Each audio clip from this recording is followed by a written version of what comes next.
slithers through Washington. Here now, Joe Borelli, former Trump campaign co-chair for New York State, and Blake Rutherford, Democratic strategist. Okay, you just heard from Elizabeth Warren, Blake.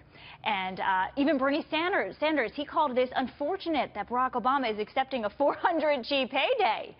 Are you stunned, Blake?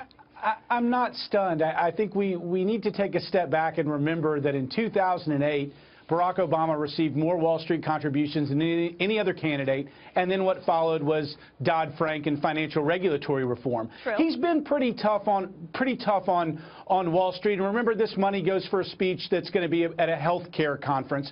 Certainly an issue that we're talking about today as we continue to see the Republicans struggle on fulfilling their 6-year promise to repeal the Affordable Care Act. So I'm certainly not stunned. He's not the first ex-president to accept speaking fees, and he won't be the last. I suspect when the Trump time is over at 1600 Pennsylvania Avenue, he'll give a paid speech or two as well. But, Joe, I thought Barack Obama was supposed to be the champion of the 99%. He just gave a speech talking about community organizing and the value of that. And yet you hear him, you know, hobnobbing with Hollywood and going kite surfing with Richard Branson. Is there a disconnect here? Right. Barack Obama ran against the 1%. He vilified the 1%. And now he's as 1% as they come with a net worth. I mean, people talking about multi-million dollars. I think the funniest thing about that clip from Elizabeth Warren is she's describing a chapter in her own book. So even while she criticizes Barack Obama for trying to make money off speeches, she's plugging her own book, which she's trying to make money off of.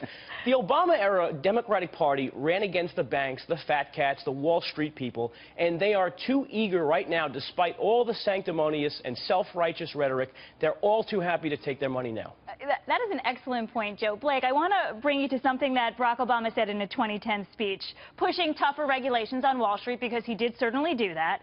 He said, we're not trying to push financial reform because we begrudge success. I do think at a certain point, you've made enough money. And I bring this up because his book deal, $60 million, Blake. When does he make enough money?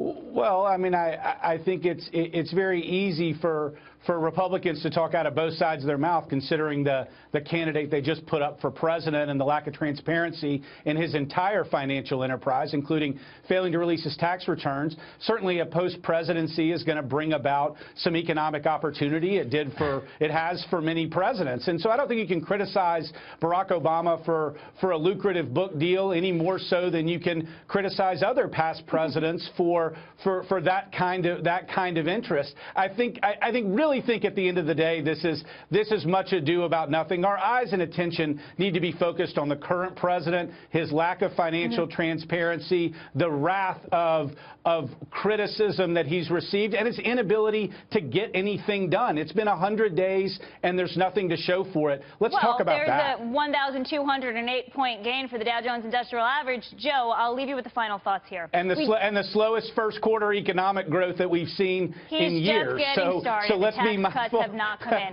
Joe, let me just I want to ask you this. We do not expect presidents to take a vow of poverty when they leave office. But a $400,000 speaking fee is double what Bill Clinton got. Right, and if you haven't remembered, the speaking fees the Clintons got were a thing during 2016. I don't want to be a hypocrite. I'll be clear. If any publisher wants to pay me a lot of money for a book, I'm happy to accept it. But if I had started my presidency in 2009 by saying I'm against all fat cats in Wall Street, his quote, not mine, I would have a hard time accepting that much money from those same people. Joe, Blake, have a beautiful weekend, both of you. You Thank too. you.